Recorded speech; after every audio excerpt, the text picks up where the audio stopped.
প্রিয় দর্শক যারা রয়েছেন দেশে কিংবা প্রবাসে সকলকে স্বাগত জানাচ্ছি মোহনা টেলিভিশনের নিয়মিত আয়োজন ভিন্ন মাত্রা। ভিন্ন মাত্রায় আমরা সাম্প্রতিক নানা প্রসঙ্গে বিশ্লেষণমূলক আলোচনা শুনি। আজকের নির্ধারিত প্রসঙ্গ জনজীবনের সংকট, সরকার ও রাজনীতি। দর্শক এ বিষয়ে কথা বলবার জন্য আমাদের আমন্ত্রণে দুজন সম্মানিত অতিথি স্টুডিওতে উপস্থিত রয়েছেন। আলোচনার শুরুতে আপনাদের সাথে পরিচয় করে দিই। রয়েছেন কর্নেল কাজী শরীফউদ্দিন, অবসরপ্রাপ্ত নিরাপত্তা বিশ্লেষক ও কলাম লেখক, এবং আরও রয়েছেন রাশিদুল হক, সহসভাপতি ঢাকা সাংবাদিক ইউনিয়ন। দর্শক আলোচনা শেষ পর্যন্ত আমাদের সাথে থাকবেন সে প্রত্যাশা রাখছি। আপনাদের দুজনকে স্বাগত আজকের আয়োজনে। আপনাকে ধন্যবাদ। জি, শুরু করতে চাই রাশিদুল হক আপনাকে দিয়ে, যে সরকারের 6 মাস অতিক্রান্ত হয়েছে এবং এই 6 মাসের এক ধরনের প্রাপ্তি অপ্রাপ্তির হিসাব খুলেছে অনেকেই, এবং অনেকে সেই হিসাব দেওয়ার চেষ্টা করছেন। আমরা তো দেখলাম যে বিরোধী দল এনসিপি তারা একেবারেই সরকারের একটা মূল্যায়নের জন্য প্রেস কনফারেন্স করলো এবং সরকারের শাসনামলটা মূল্যায়ন করলো। কিন্তু আমরা যদি মূল্যায়ন কথা বাদ দিই, আমরা আমাদের জনজীবনে কিছু সংকট দেখছি যে এটাই গাঢ় হয়ে উঠছে। বিশেষত লোডশেডিং চলছে, বিদ্যুৎ নাই, গ্যাসের সংকট চলছে, এবং গ্যাসের সংকট শিল্প কারখানা পর্যন্ত গেছে। কলকারখানাগুলো বন্ধ হয়ে যাচ্ছে, শ্রমিকরা চাকরি হারাচ্ছে। কিন্তু আমাদের প্রধানমন্ত্রী বলেছিলেন আই হ্যাভ এ প্ল্যান। তো আপনার কি মনে হয় যে তিনি প্ল্যান যে বাস্তবায়ন হচ্ছে কি হচ্ছে না, তার প্ল্যান কোন অবস্থায় আছে? ধন্যবাদ আপনাকে, ধন্যবাদ মোহনা টিভির যারা দর্শক শ্রোতা আছেন তাদেরকে ধন্যবাদ জানাচ্ছি। আপনি একটা চমৎকার সাবজেক্ট আজকে নির্ধারণ করেছেন যে মাননীয় প্রধানমন্ত্রী বলেছিলেন আই হ্যাভ এ প্ল্যান। আসলে প্রধানমন্ত্রী কিন্তু ব্যর্থ হন নাই, এইভাবে ব্যর্থ হন নাই। আপনি দেখেন যে যত মূল্যায়ন আছে আপনার বিভিন্নভাবে যে আপনার যাচাই বাছাই করা হয়, যেভাবে করা হয় সরকারের জনপ্রিয়তা, সেইখানেও কিন্তু ওনার জনপ্রিয়তা 63% না 68%, মানে জনগণ তাকে সমর্থন করে এখনও। তো যে বিষয়টা বাস্তবতা হইল, ধ্বংসস্তূপ থেকে দেশটাকে টেনে তুলে একটা মানে জায়গায়, মানে স্টেবলের জায়গায় নিয়ে যাওয়া হচ্ছে। আপনি দেখেন যে সংকটগুলো এখন, এই সংকটগুলো কিন্তু দেশের কোনো সংকট না, বৈশ্বিক সংকট। আপনি দেখেন এই সরকার যখনই ক্ষমতায় আসছে একের পর এক নানা ধরনের বিপদ সামনে আসতেছে। আপনার ইরান যুদ্ধ শুরু হইল, এই সরকার ক্ষমতায় আসার পর আগেই ইরান যুদ্ধ শুরু হয়েছে। এই ইরান যুদ্ধের কারণে আপনার কিন্তু তেল আমদানি করা যাচ্ছে না, গ্যাস আমদানি করা যাচ্ছে না। এটা কিন্তু বৈশ্বিক সংকট, এবং এইটা শুধু আমাদের বাংলাদেশে না, সারা বিশ্বে এই সংকটটা বিদ্যমান। এবার তেল গ্যাসের সাথে সম্পর্কিত কিন্তু বিদ্যুৎও, মিল কারখানা যেটা বলতেছেন, এটাও কিন্তু এটার সাথে সম্পর্কিত। তো এই যে সংকটটা, এটা কিন্তু এই সরকার ইচ্ছা করলেও কিন্তু আপ্রাণ চেষ্টা করতেছে। সবচেয়ে বড় বিষয় জানেন যে সরকার কিন্তু বেশি দামে গ্যাস ক্রয় করা, তেল ক্রয় করার জন্য যা যা করণীয় সরকার কিন্তু তা করছে। আরেকটা বিষয় হলো গ্যাসের যে বিষয়টা, এখানে এই আমাদের যে এলএনজি যে আমদানি করা হয়, এখানে একটা দুর্ঘটনা হয়েছিল। এই দুর্ঘটনার কারণে আপনার এই গ্যাস সরবরাহটা বিঘ্ন ঘটছে, যার কারণে আমাদের এই সংকটটা, গ্যাসের সংকটটা আরও তৈরি হয়েছে। এবার যদি আমি শুরুতে আসি, দেখেন আমাদের যে গ্যাস ক্ষেত্র আছে, আমাদের যেটুকু গ্যাস আমাদের দেশে উৎপাদন হয়, তার প্রায় 400 কোটি ঘনফুট গ্যাস আমাদের প্রতিদিন দরকার হয়।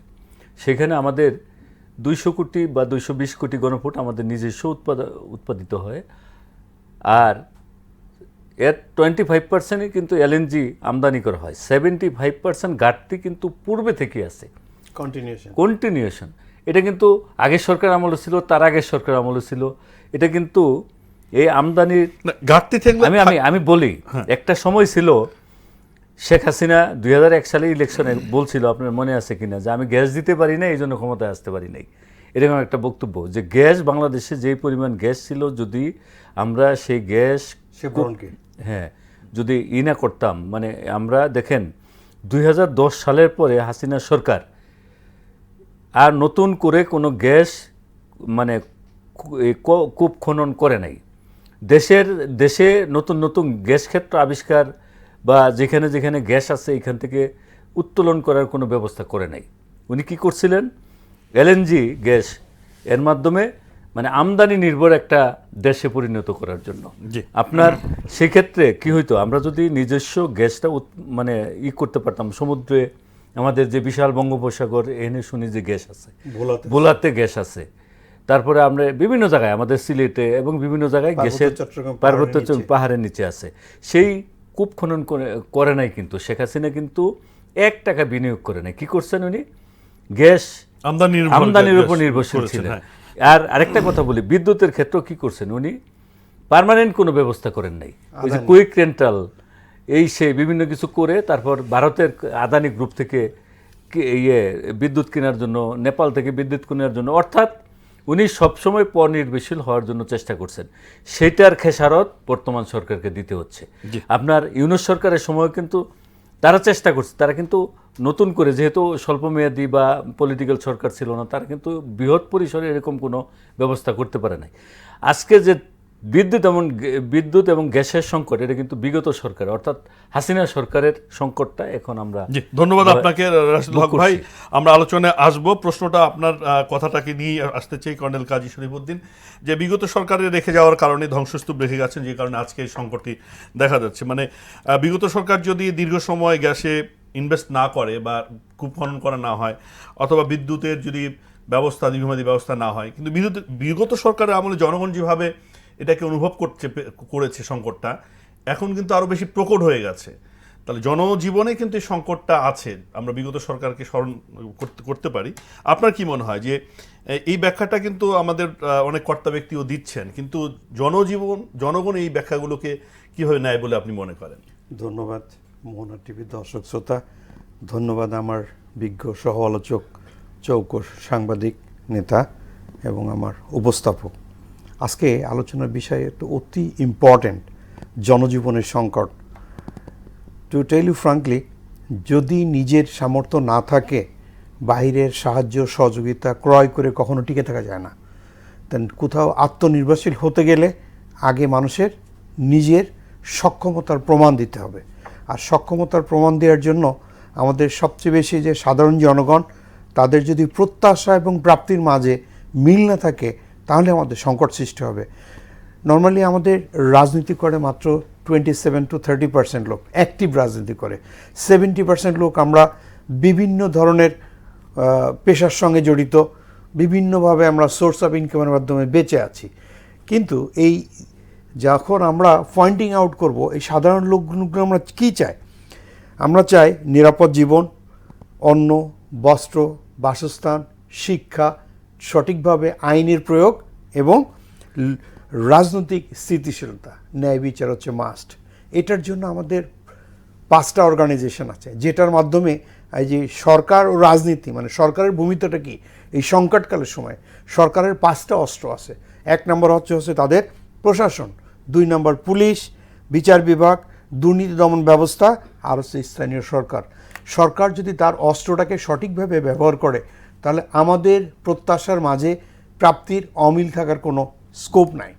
আজকে যেমনটি গ্যাসের কথা বলছেন, আমাদের দেশের, আমি স্টুডেন্ট একটা ইউনিভার্সিটি জিওলজি অ্যান্ড মাইনিংয়ের, আমি সেই স্টুডেন্ট লাইফ থেকে জেনেছি এবং দেখেছি অ্যাসাইনমেন্টের থেকে, যে আমাদের প্রতিবেশী দেশের যে পাহাড়ের নিচে তারা ওখান থেকে গ্যাস তুলে নিচ্ছে, মিয়ানমার গ্যাস তুলে নিচ্ছে, ভারত গ্যাস তুলে নিচ্ছে।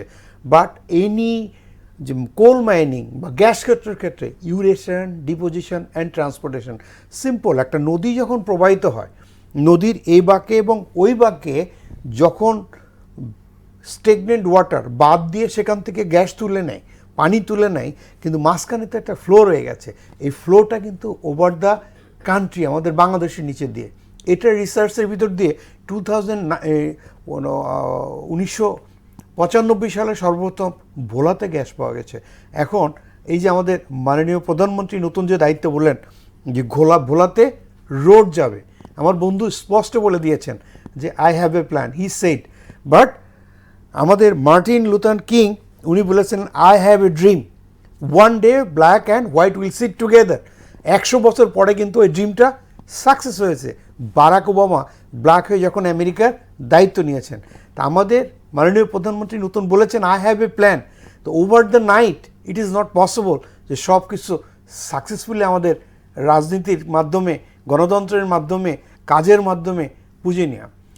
সাকসেসফুলি ড্রিমের চেয়ে তো প্ল্যানটা খুব কাছাকাছি, প্ল্যানটা তো একটু দ্রুত কার্যকর হবে বলে প্রত্যাশা না করা না যায়। না, প্ল্যানটা ড্রিম তো একটা সুদূর প্ল্যানটা প্রসারী। একটা অপারেশনের ক্ষেত্রে ব্যবহৃত সময় হয়। দিতে হবে তো। প্ল্যানটা একটা অপারেশনের ক্ষেত্রে, যেমন বর্তমান নির্বাচিত গভর্নমেন্ট 6 মাস অতিক্রম করছে, এটা তাদের টোটাল টেনিওরের 1/10, 10 ভাগের 1 ভাগ। তারা কিন্তু তাদের শাপলিং এবং রিশাপলিং করেছেন। যেমন বিখ্যাত বিজ্ঞানী যে ম্যাকিয়াভেলি, উনি একটা কথা বলেছেন যে যদি কোনো দেশের রাষ্ট্র এবং সরকার ব্যবস্থা নিয়ে মন্তব্য করতে চান, তাহলে ওই দেশের উপদেষ্টা বা পরিষদকে নিয়ে চিন্তা ভাবনা করতে হবে। যে মাননীয় প্রধানমন্ত্রী, উনি যেহেতু প্রধানমন্ত্রী, not only Tarique Zia, not only পার্টির প্রেসিডেন্ট, যেহেতু প্রধানমন্ত্রী, সো হি ইজ মাননীয় প্রধানমন্ত্রী। He selected his president, president কি পারিষদ, যিনি তার রাজনীতির দীর্ঘ ক্যারিয়ারের পরীক্ষায় উত্তীর্ণ হওয়ার পর ওখানে বসেছেন। যদিও আমাদের দেশের কনস্টিটিউশন অনুসারে প্রেসিডেন্টের খুব বেশি দায়িত্ব নাই, that is decorum posted ceremonial post, তবুও উনি যে সিলেকশন করেছেন, আবার কিছু কিছু সিলেকশনে ভিতরে আমি বলবো না ত্রুটি আছে, সংশোধনের প্রয়োজন আছে, এবং উনি অলরেডি সংশোধন করা শুরু করে দিয়েছেন। কিন্তু জি। অতিকথনের মাঝখানে আমাদের শিক্ষা ব্যবস্থাটাকে যেমন করে ধ্বংস থেকে এগিয়ে নিয়ে আসার পথে যেমন বাধাগ্রস্ত হচ্ছে, ঠিক এমনি করে আমাদের সামনের দিকে সুন্দরভাবে হতে হবে।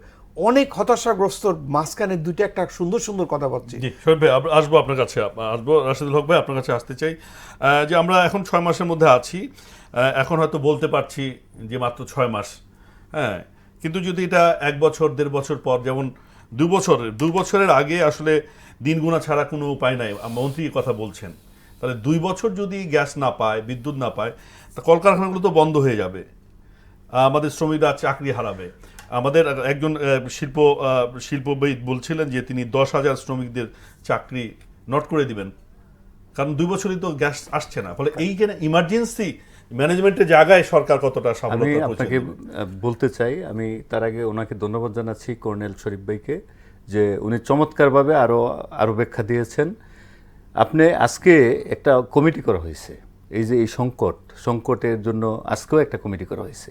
প্রধানমন্ত্রী, মাননীয় প্রধানমন্ত্রী 18 ঘন্টার মতো, আমি বলবো না, মানে দিনরাত পরিশ্রম করতেছেন, উনি সাশ্রয় করার চেষ্টা করতেছেন। উনি নিজে কিন্তু বিভিন্নভাবে যে আপনার যে গাড়ি বহর কমাইছেন, অন্য খরচ কমাইছেন, আমাদেরকেও দাওয়াত দিয়েছেন, গণমাধ্যমের যারা মিডিয়ার হেড, এদেরকে মাত্র 150 টাকার খাবার, এই মাছ ভাত এবং সবজি ডাল, এটা 100 টাকা নেমে এসেছে, পরে আরো কমানো হয়েছে। আরও কমানো হয়েছে। তো উনি কিন্তু চেষ্টা করে যাচ্ছেন, এবং এই চেষ্টাটা কিন্তু অনেক ক্ষেত্রেই সফল হচ্ছে।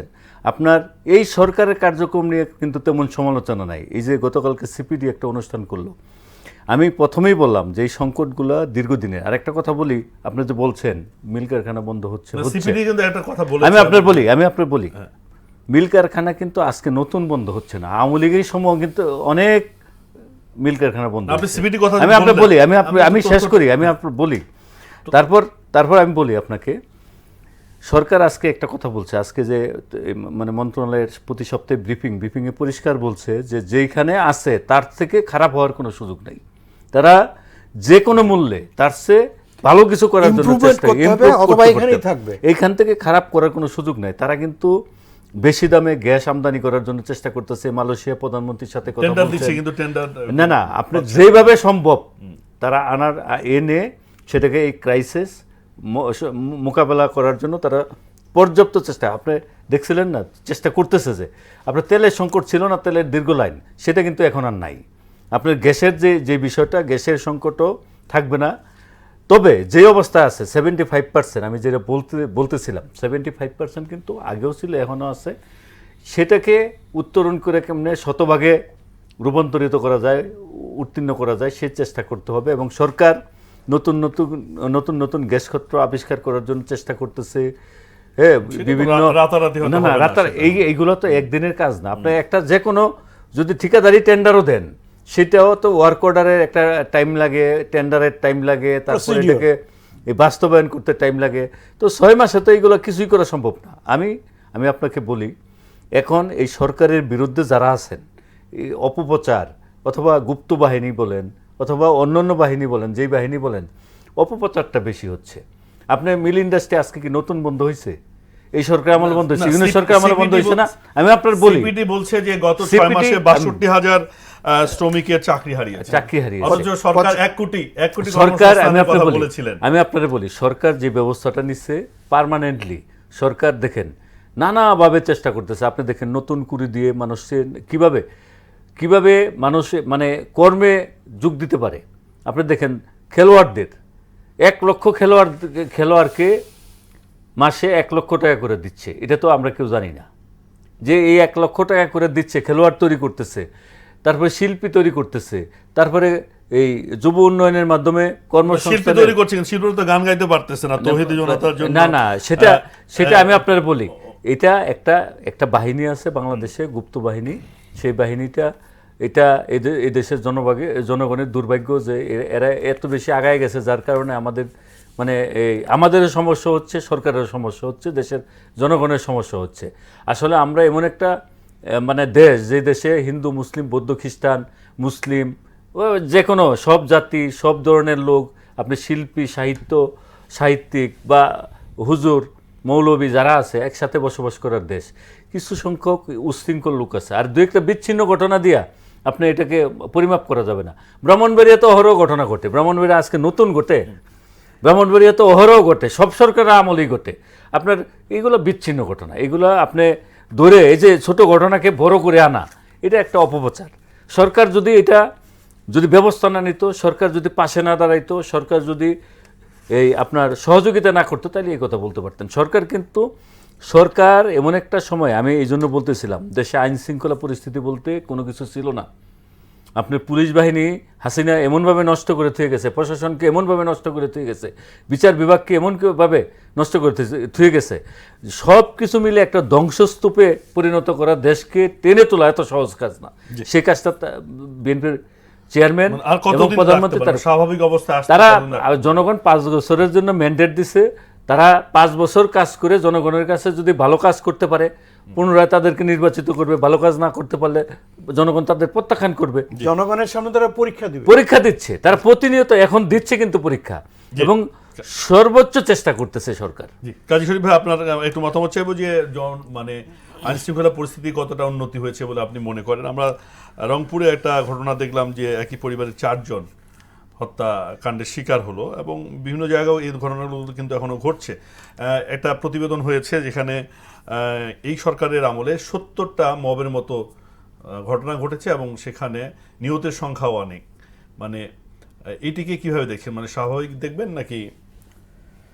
ভেরি চ্যালেঞ্জিং কোশ্চেন, বাট কোশ্চেনের শুরুতে আমি একটা কথা বলতে চাই। আজকে আমাদের সেনাবাহিনী, দেশপ্রেমিক সেনাবাহিনী বহির্বিশ্বে সব জায়গায় সুনাম কুড়িয়েছে, বাট এই সেনাবাহিনীর যদি বলেন, প্রথম সেনাপ্রধান KM শফিউল্লাহ সাহেব, কাজী মোহাম্মদ শফিউল্লাহ, বাট উনি নিজেকে KM শফিউল্লাহ বলতেন। তো স্যারকে আমি সেনাবাহিনী চাকরি করার অবস্থায় দেখার সুযোগ হয়েছে। ওনার নামটা চাকরি করেন তো অনেক আগেই। তা KM শফিউল্লাহ স্যারকে আমি একবার জিজ্ঞাসা করেছিলাম কোনো একটা ক্যান্টনমেন্টে, স্যার আমাদের সেনাবাহিনী আজকে আপনি গড়ে দিয়েছেন, আর আজকে আপনি দেখতে আসছেন, কেমন লাগছে? তো স্যার বললেন যে, yes young man, you are too young.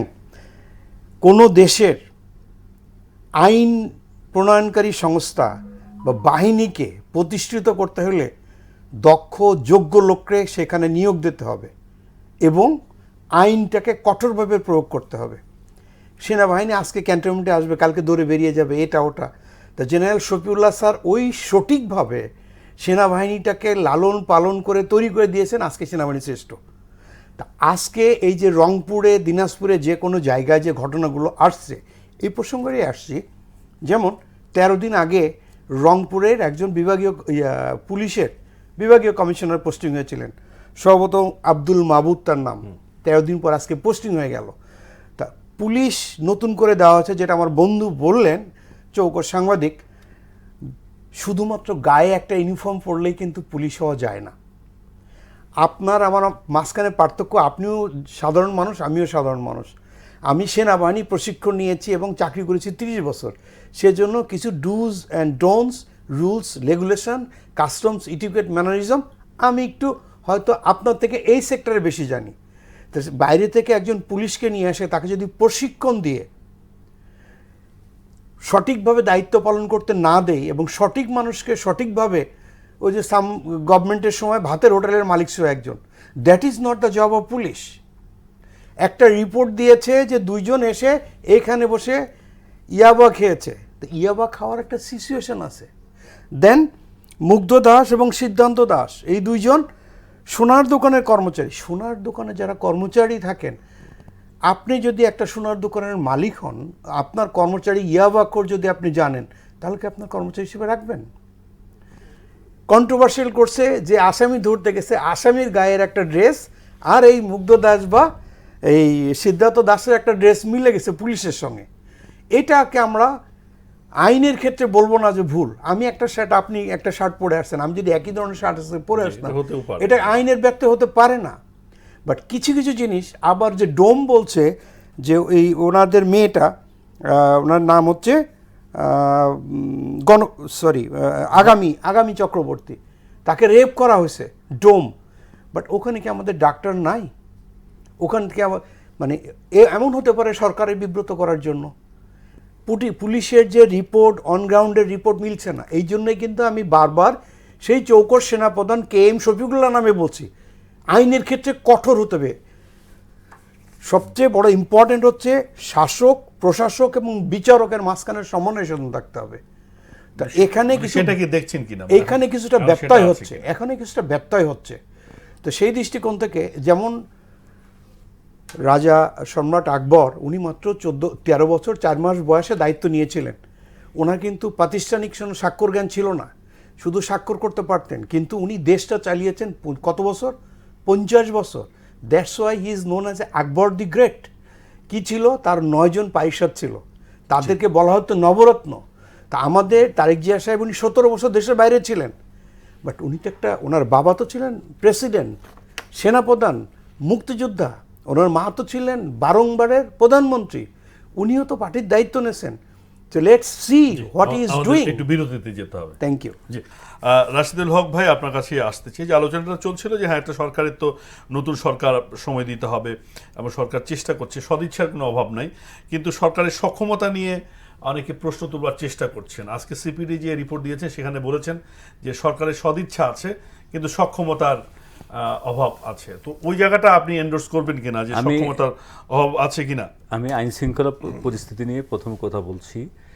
আপনার দেখেন, যেই পুলিশ বাহিনী, হারুনের বাহিনী, বেনজিরের বাহিনী, এটাকে হারুন, বেনজির বা এদের যে কুকর্মের যেসব অফিসার ছিল তাদের বাহিনী, হাবিবের বাহিনী, আজকেও একটা পত্রিকার রিপোর্ট আছে 29,000 পুলিশ শুধু গোপালগঞ্জের একটা জেলা থেকে নিয়োগ দেওয়া হয়েছে। কারো বাড়ি আপনার জমি জমা বা ভুয়া দলিল টলিল দেখাইয়া মানিকগঞ্জেরতে, নরসিংদীতে, গাজীপুরতে, বিভিন্ন জায়গা থেকে কাগজপত্র দেখিয়ে তাদেরকে নিয়োগ দেওয়া হয়েছে গোপালগঞ্জে বাড়ি। এই গোপালগঞ্জের পুলিশ যতক্ষণ বিদ্যমান আছে, কিভাবে আপনি আশা করেন? আওয়ামী লীগের সময় কিন্তু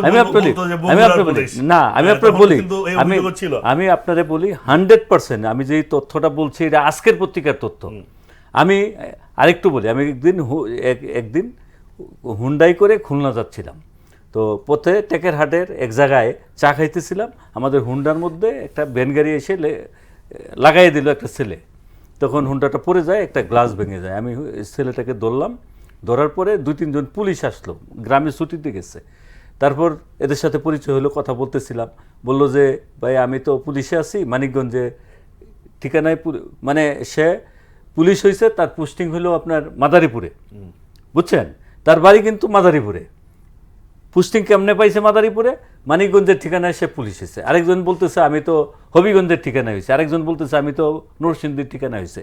আমার সাথে 3 জনের পরিচয় হয়েছে, তাদের বাড়ি মাদারীপুরে অথবা তাদের বাড়ি গোপালগঞ্জে, তারা বিভিন্ন জেলার নামে তারা নিয়োগ দিচ্ছে। এই হাসিনা বাহিনী যতক্ষণ পর্যন্ত উৎখাত না হবে, যতক্ষণ পর্যন্ত তাদেরকে মানে মুক্ত করা না যাবে, এই বাহিনী অবশ্যই তদন্ত করে এগুলো ব্যবস্থা নেওয়া উচিত।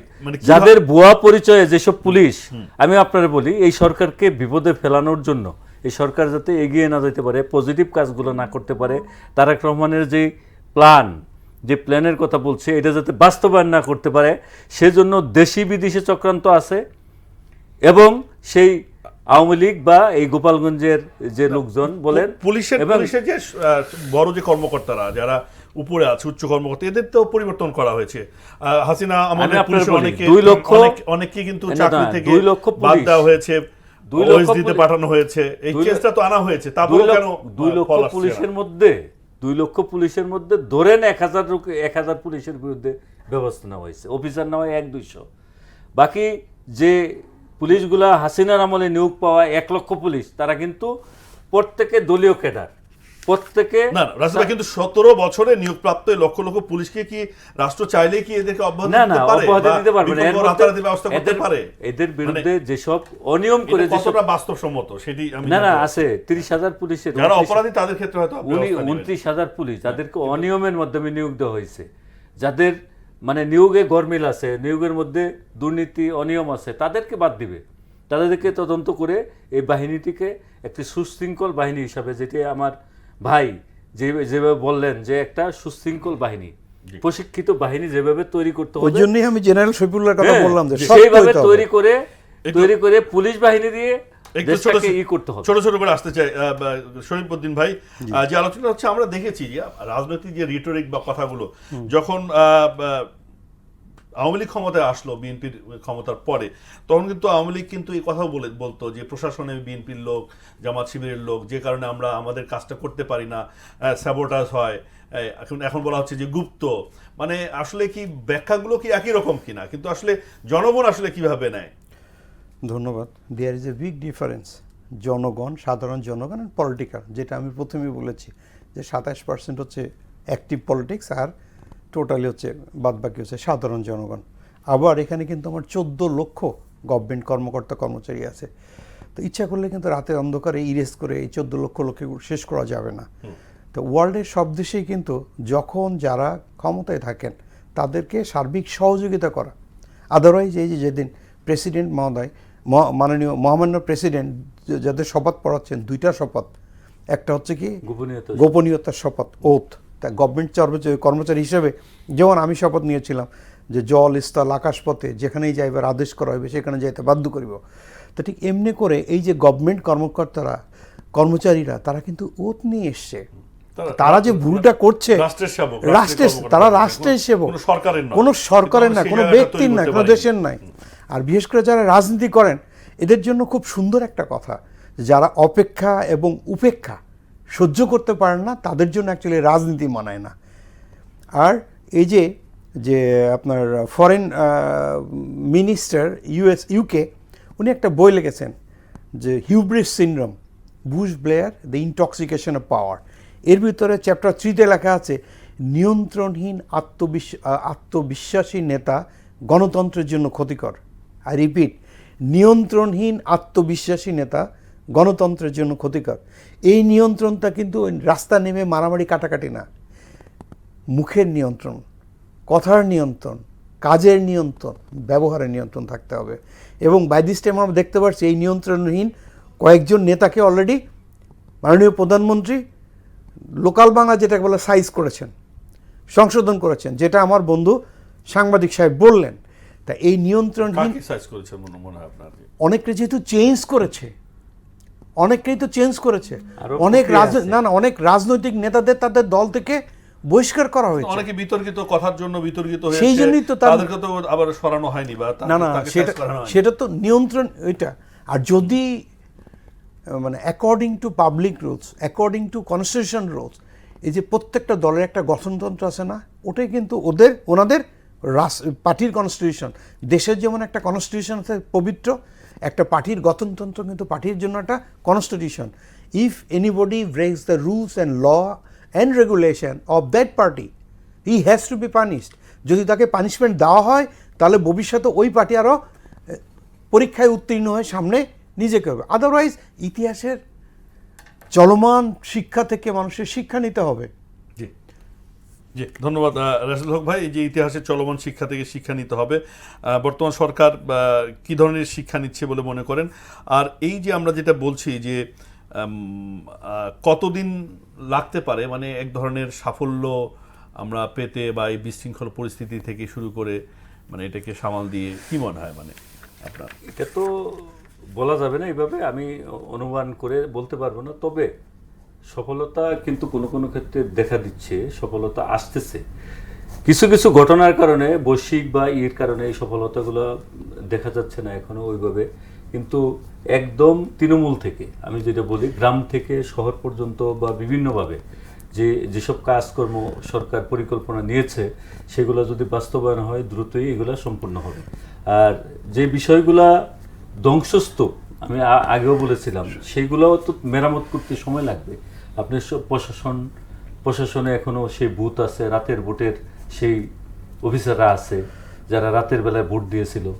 তারপরে যারা শেখ হাসিনার গোলামি করেছিল, রাষ্ট্রের গোলামি না, মানে জনগণের গোলামি না, সেগুলো তো এখনো বিদ্যমান আছে, সেগুলো ঠিক করতে হবে।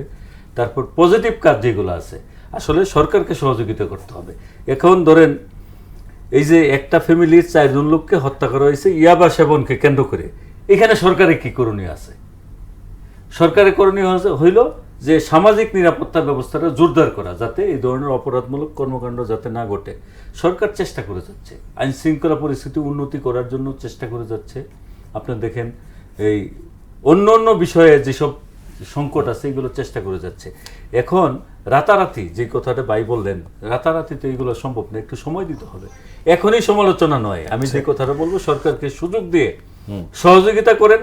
সরকার দেখেন পজিটিভ কাজ করে কিনা, দেন সমালোচনা করেন। এটা হলো আমার বক্তব্য।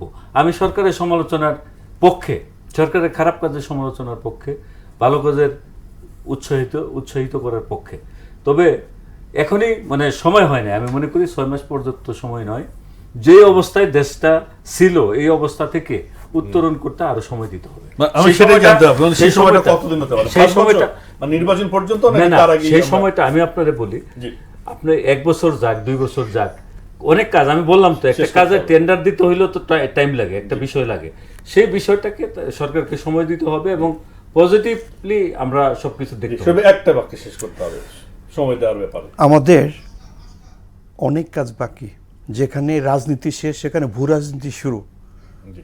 আমাদের রোহিঙ্গার 9টা বছর হয়ে গেল। আমাদের গত বছর ইউনূস সাহেব বলছেন সামনে ঈদ তোমরা দেশের বাড়ি গিয়ে পড়বা, তারপরে উনি 1.5 লক্ষ রোহিঙ্গা এখানে নিয়ে আসছেন। লোডটা কত বেড়ে গেছে, এটা আমাদের এখন মাথা ব্যথার কারণ। সব দিক ব্যালেন্স চিন্তা ভাবনা করতে হবে। সরকারকে সার্বিক মূল্যায়ন করে সামনের দিকে এগোতে হবে, যাতে জনগণ শৃঙ্খলা মোতাবেক পথে ব্যাটারি চালকের হাতে। ধন্যবাদ কর্নেল কাজী শরীফউদ্দিন, আপনাকে, রাশিদুল হক ভাই আপনাকেও ধন্যবাদ। দর্শক যারা ছিলেন শুনেছেন সকলকে ধন্যবাদ জানিয়ে শেষ করছি।